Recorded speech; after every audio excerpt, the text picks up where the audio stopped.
Pastor Ryan here. As we come to week 24 of the Wesleyan Catechism, we have two questions as we look at questions 41 and 42 from the Catechism. So question 41 is simply, what is the 21st article of religion? The 21st article of religion of the marriage of ministers.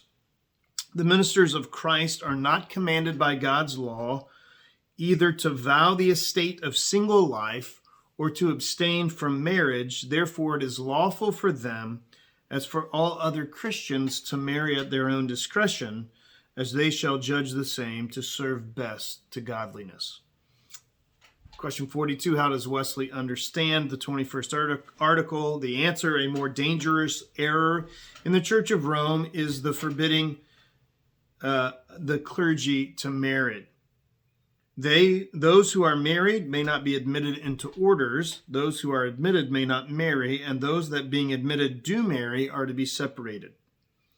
The apostle, on the contrary, says marriage is honorable in all, Hebrews 13:4, and accuses those who forbid to marry of teaching doctrines of devils.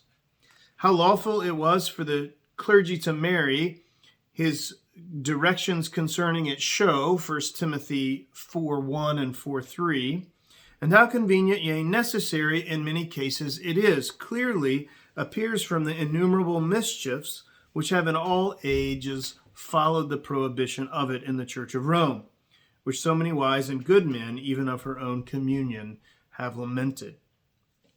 One of the things we need to consider here, and this will be a fairly short week for us in the Catechism, is that many of the articles of religion are answering to or correcting historical doctrines that have arisen in the life of the church. In fact, it would be very interesting for us to go back. Oftentimes, the Roman Catholic Church would point to the fact that Peter is the first pope when Christ says to him, I tell you the truth, truly you are Peter, and upon this rock I will build my church. And if Peter is the first pope and everyone follows after him, we know that actually that Peter was married. And so if the first pope was married, how can priests then not be married? And Wesley here points to 1 Timothy, where it talks about the qualifications for an elder in the church, qualifications for deacons as well in Timothy. And they are allowed to be married. Obviously, it says to be the husband of but one wife, speaking there only to male pastors in that day. Wesley would have seen it much in the same way, even though Wesley was one who consecrated lay leaders, lay preachers who were both male and female. But it was here the article of religion from the Anglican Church that was correcting an earlier doctrine that had developed in the Roman Catholic Church of priests not marrying.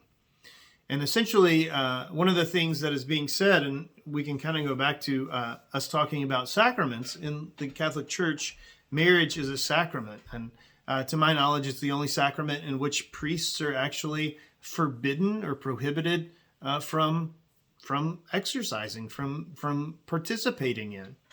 And what the Anglican Church was saying here in the 39 articles that then become the Wesleyan articles as Wesley passes his on, separates some out.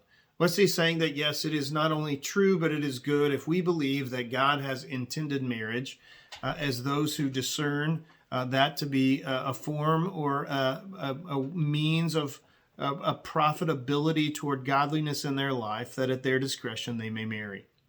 And so this is one of those that for us may seem almost absurd or beside the point, but then in the development of the priesthood within the historic church, it matters. God bless.